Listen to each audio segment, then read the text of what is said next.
Hi, everybody, and welcome back to Crafted by Corie. If you're new, I'm Corie. Really excited that you're here. I've got a lot going on today. It's the Minis Challenge, so there's a playlist. More about that in a little while. Lots of inspiration. I'm also announcing winners from the giveaway from last week, so you're going to want to stay tuned. Let's get right on into the crafting. DIY number one. For this project, I have ordered these wood trays from Amazon. It was a pack of 5. I think it was like $25, and I thought it was a really good price. And then I have a couple of handles from Dollar Tree plungers, which you can see I cut down with my little miter box. I basically cut the screwy ends off of them and then cut them in half. And I'm just gonna sand them down on the edges, just make sure everything is nice and clean. And I'm taking a look at these, and I guess I was trying to make sure that they were the same length, but I'm showing you now that I screwed holes in the bottoms of them. So I did larger holes at one end on 2 of them where I can actually fit my screw head down inside of it. So that's that end. And then the other end, I screwed a regular, or I drilled, I should say, a regular size hole that my screw will be able to screw into. And I did that at the bottom of all 3. So 2 large holes in 2 of the things, and then 3 regular holes that I drilled. Hopefully it'll make sense a little bit later as I put it together. But right now I have found the center of my 3 trays that I am using from that pack, and I'm just drilling a hole the same size as what I need for my screw. And I basically had taken a piece of paper and made a template. Like, I traced my circles onto it, folded the circles in half and then in half again to find center. So it was just an easy way for me to find center on these. I didn't show how I did that, but hopefully you understand what I mean. So I'm going to take my Gorilla wood glue, and I've got that large hole there that my screw head fits into. I'm going to put some wood glue down inside of here. So I'm going to drop my screw back down inside there, and then I am going to fill it the rest of the way with wood glue. And I'm trying to be real careful not to get it on the threads of the screw, because I'm going to want to be able to screw my pieces together later, and so I don't want the glue jamming that up. And here I'm just checking to make sure that the screw is standing upright and not leaning to any one side, because I want to make sure that everything screws together straight.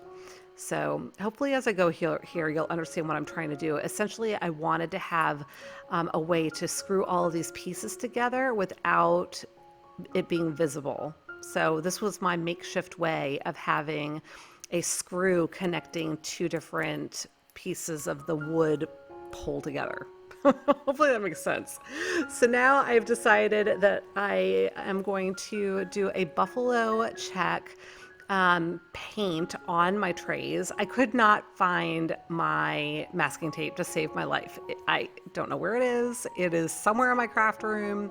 I can't find it. So I'm using Scotch tape. So I apologize, because it makes it a little bit difficult for you to see. It was a little challenging for me to see even as I was doing it, but I made it work. I'm all about find a way or make a way. So I was using my Scotch tape, but I'm just using the same method that I'm sure you've seen a lot of other people use. I'm using a length of the tape to measure off in between the tape sections that I'm going to protect from paint.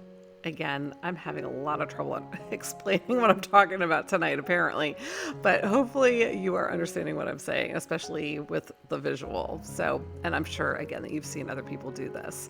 So once I had that all taped off, and I promise I'm going to move on in just a second here. There we go. So once I had it all taped off, I came in with my Adirondack white chalk paint by Home Decor, and I am just going to give this all a good coat, and I'm being careful to get as close as I can to the edges without hitting the edges, because I wanted to keep the sides of the tray the wood tone. So then I came back in with a smaller brush and just made sure that I was able to get in at all of those edges, and I was just real careful. I did not tape up the edges. So, but here we go, revealing this first set of lines, and it came out so nice and crisp. This is so satisfying. So very happy with this. So once I had all of that peeled away and it was all dry, I came back in and I did my tape the same way, but in the opposite direction. And you can see my square is sitting there to my right, and I had used that to just help make sure that I was getting my tape lined up nice and square and perpendicular to the lines that were already there, because I want these to look like squares, like checks, not like diamonds. And if you're off, if you've got it at an angle, they're going to look more like diamond shapes rather than squares. So now I'm coming in with my crystal. It's crystal or crystalline? I can't remember, but it's a chalk paint as well. I believe this one is also by Home Decor, which is a Plaid product. So Home Decor and Waverly, they are both made by Plaid. I didn't even realize that until recently, but they are both Plaid products. They're just different brands within the Plaid family. So at any rate, I was using, I believe it's crystalline. But anyway, really pretty color. And then I came in with my Nantucket blue. And for my Nantucket blue, this is just being very, very careful to hand paint the squares on. So I still do have that tape down, which protected the white everywhere where I needed the white protected.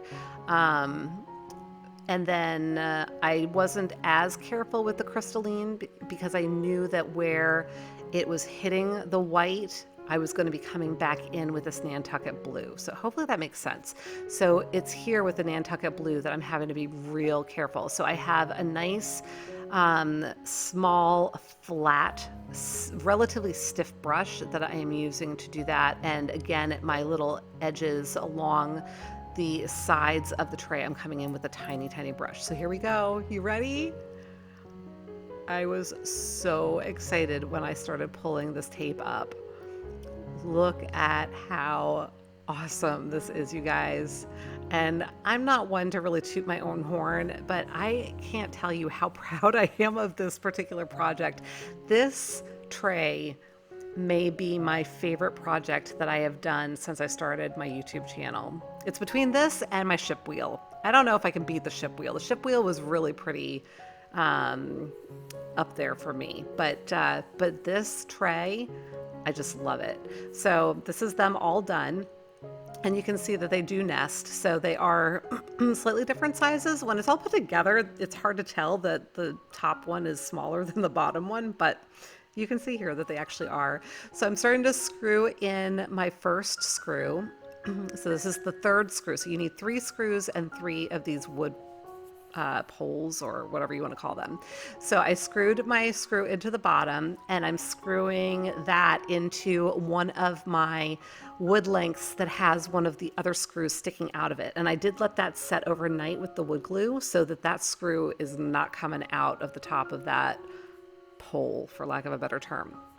So now I just went into my stash and I grabbed out 5 little wood beads, and I wanted to have feet on this just to lift it up a little bit, and also so that little screw in the middle wasn't going to interfere with anything, because I do not have it countersunk, if you will.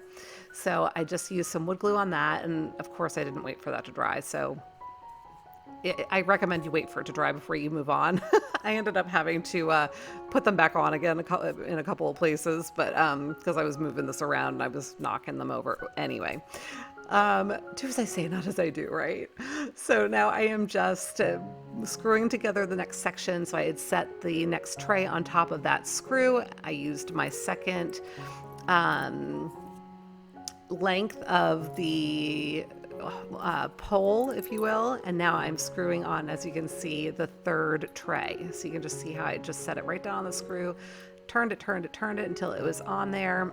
And now I'm ready to take this, but then I realized I really want to do something with the top of my, what do you even call this, you guys? Pole? Post? Stick? I don't know. So I am taking from the Dollar Tree one of these shower curtain rings, and I am going to find a drill bit that matches the little knobby thing at the end that like hooks into the other part of the ring to like close the ring. I don't know I don't know if I'm making any sense, but hopefully you'll, again, understand what I'm saying as I go here. So I'm drilling a hole through the top of my top stick, right? And so I'm finding that that little knobby thing goes right into the hole, and it's perfect, and it's holding the one side in place, but there isn't anything to hold it in place on the other side. So I am going to remove that little knobby thing from another one of these rings. So I scored it, and now I'm just using my needle nose pliers, and I broke it off. So I'm taking that and I'm tucking it in where the other one would normally latch it.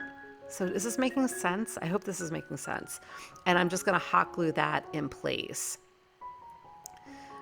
So now I have a little knobby thing on both sides of the ring that they can now fit into my stick, right? Are you getting what I'm trying to explain? Because I know I'm not making a lot of sense. But at any rate, I decided I wanted it painted. Magically, it is now that Nantucket blue color. And now I'm going to just go ahead and screw that onto the top of my tray. And there you go. I love this so, so much. Please let me know what you think in the comments.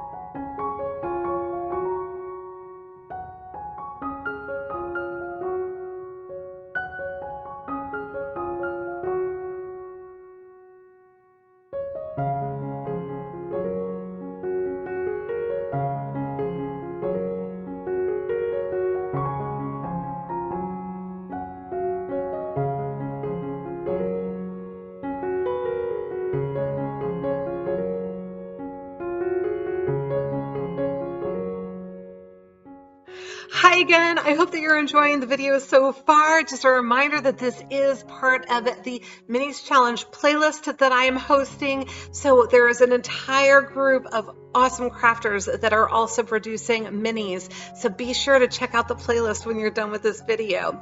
If you're interested in participating in the next Minis Challenge, it's the third Friday of every month. And here are the rules for June. The theme is going to be patriotic or hometown. So whatever means hometown or patriotic to you in the country in which you live. DIY number 2. All right, for this project, I am using one of these foam rounds from the Dollar Tree. There were 2 in a pack, and I am just going to cut this down. Now, my sweet friend Teresa B from Teresa B DIY is participating in this playlist today, and she had mentioned to me that she was going to be doing a watermelon theme, and I was like, oh, I had planned on doing watermelons for mine too.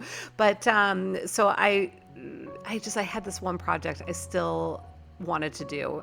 And I felt like I shouldn't be doing watermelons because Teresa's doing that, but I'm hoping that she will forgive me in this one particular watermelon project because I really wanted to make it. I'd been thinking about it for a while. So here goes with watermelons. But I started out with acrylic paint by Folk Art, and it was a little too thick for what I was trying to do. And so I ended up moving on to chalk paint. And so as you can see, I am just creating that little white rind area, and I'm coming in with some green. This is the Fern chalk paint by Home Decor. And then I'm just blending it in with some of that white. So if you think about a watermelon, once it's sliced, you've got that green and it kind of goes, it doesn't go right to white. It blends a little bit like with the color. It's like a light green, and then it goes more to white, and then it goes to pink, and then it goes to your red, right? So that's essentially the effect that I am trying to create here. So now I am coming in with Flag Red by Folk Art, and this one is an acrylic paint. So I had used the white chalk paint, the green chalk paint, but now I am using an acrylic paint for my red. And for whatever reason, I don't know if the white paint that I was using might be a few years old from my stash. It's very possible that I grabbed the old one and not the new one that Plaid had sent me. And that might be why my white was as thick as it was, because the red was actually a really nice consistency for this. So coming in and doing my rind, and then I just blend in that white, and then I also added a little bit of white along the rind just to give it a little bit more interest. So that's why I'm kind of showing you this again, because I wanted to show you how I had done the watermelon rind. So you can see that in just a second, perhaps. I guess I'm just going to keep on blending. So, oh, there we go. So you can see I'm just using a little bit of the white paint and blending that in. And if you get too much, just paint over it again with whatever color you're trying to cover with. So now I'm coming in with some black folk art acrylic paint, and I'm making my little watermelon seeds, and I think that these are just so cute.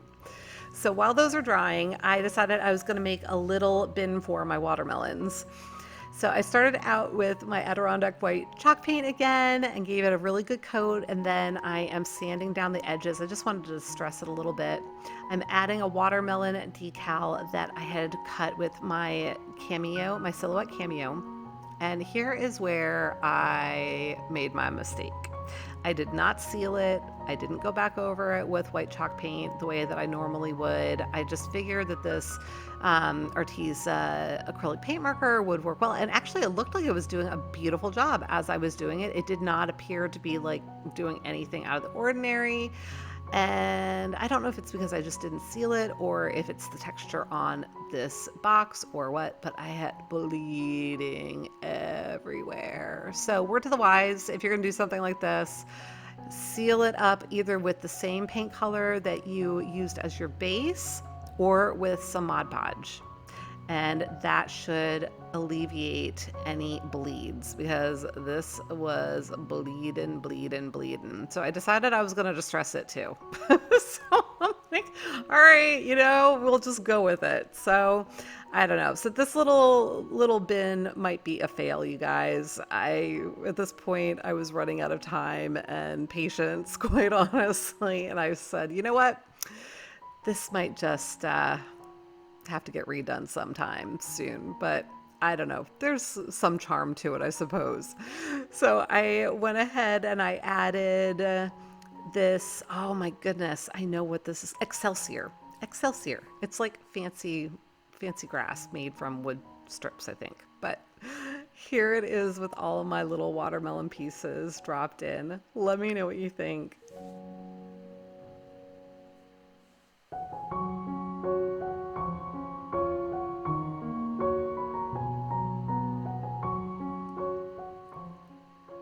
And now it's time for a shout out timeout. Terrific, Trish. Look at these cute little lanterns she created. They are so cute. And beautiful, Suzanne. Look at how gorgeous this is. And lovely Laura, I was so excited she got some inspiration from one of my coastal projects. And pretty Robbie, thank you so much for sharing this awesome wreath. And Bobby, this is amazing. Mother Nature, fantastic. Thank you so much for sharing. I would love to give you a shout out as well. If you have interest, please send me an email at craftedbycorie@gmail.com. DIY number 3. So for this project, I am using the Farmer's Market calendar as well as a little wooden block from the Dollar Tree. I'm going to be using these images on the back. You can see I've actually already cut some of them out, so I'm going to be using some of the ones that are left. But first, I am going to coat my block with my Adirondack white chalk paint. I'm just going to give it one good coat of paint on all sides.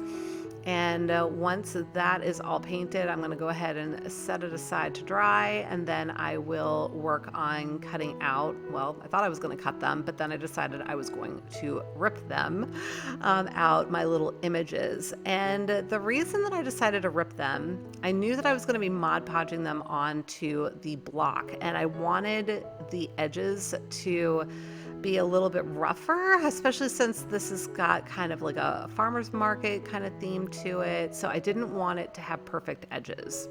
So you can certainly cut it if you choose. I opted not to. I opted to rip them all. Did take a little bit of extra time, but it gave me the look that I was going for.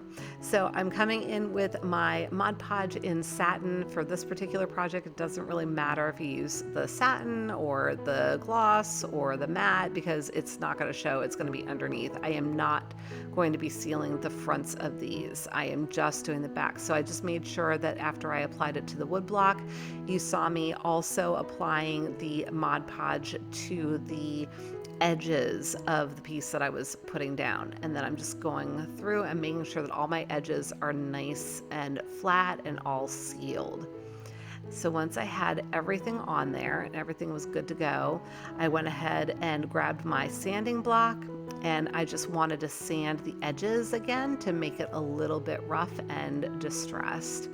And you could totally come in with an antique wax or something and distress it even more. I opted just to leave it a little bit cleaner and just wanted the edges a little roughed up, but you can certainly do whatever makes your heart happy. And if you're enjoying these projects, I hope you'll give me a big thumbs up. And if you haven't yet subscribed, I hope you'll consider doing that. And I appreciate all of my awesome subscribers who keep returning. Here's the final project. Let me know what you think.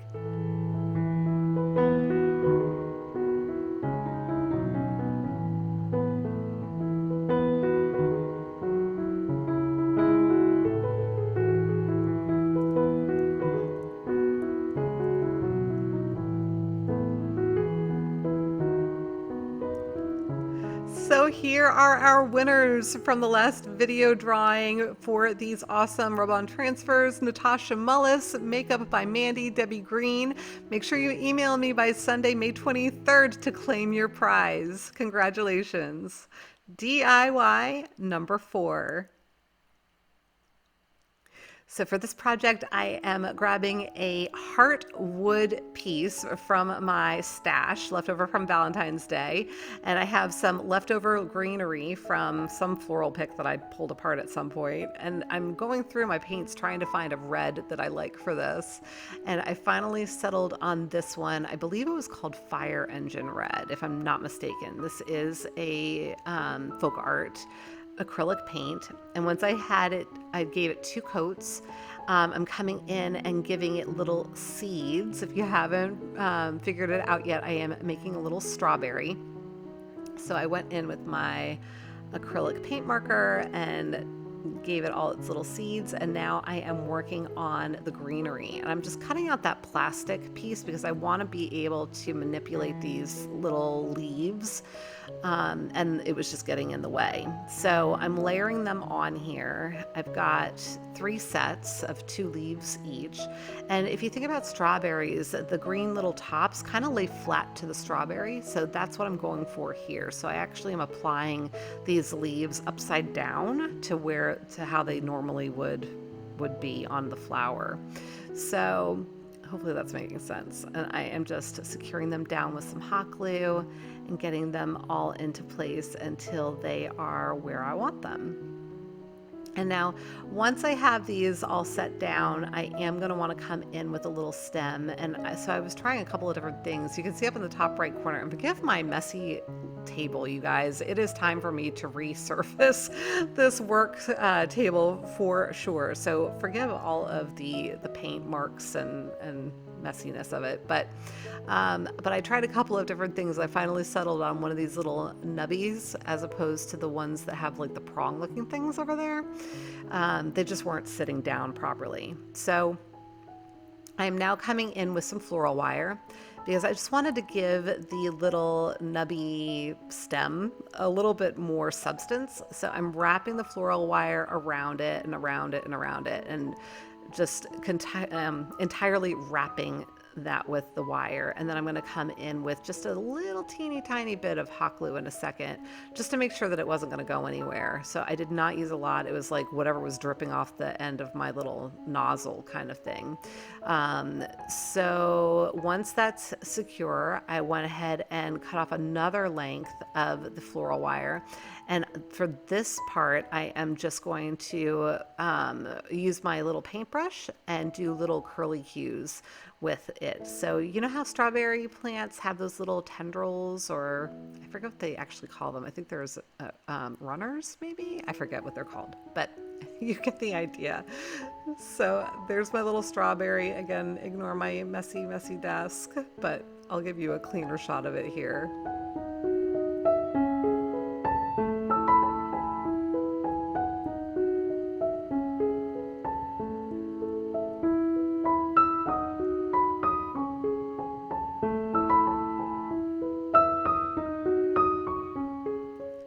And here we are with the final reveal.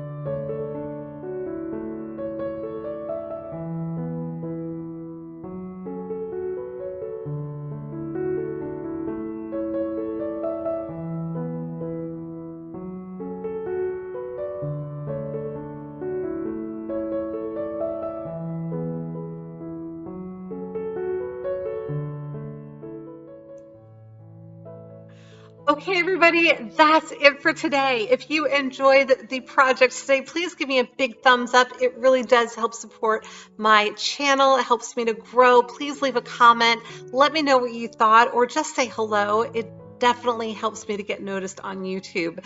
So thank you so much for all of the love and support. I appreciate you all more than you know.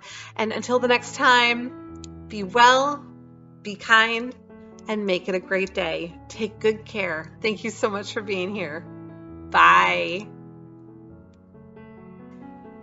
Hi, everybody, and I forgot to take off my glasses.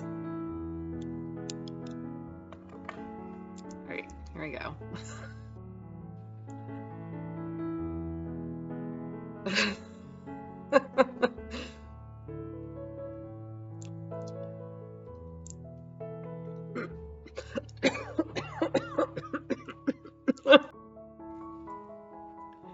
Okay, everybody, that's it for today. If you enjoyed this video, I hope that you'll give me a big thumbs up because it really does help support my channel. And please leave me a comment because that helps. That helps.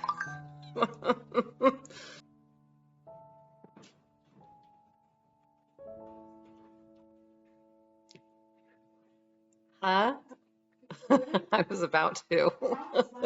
That's okay.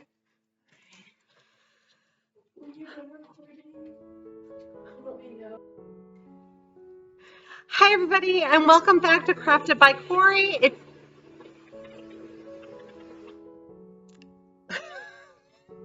What are you making? Hi again. So as I mentioned, today is the Minis Challenge playlist that I host here on my channel. And there is a whole playlist, so lots of Minis inspiration. So when you're done with this video, be sure to click the link in my playlist to go on and watch the rest of the videos. That's not how it's working.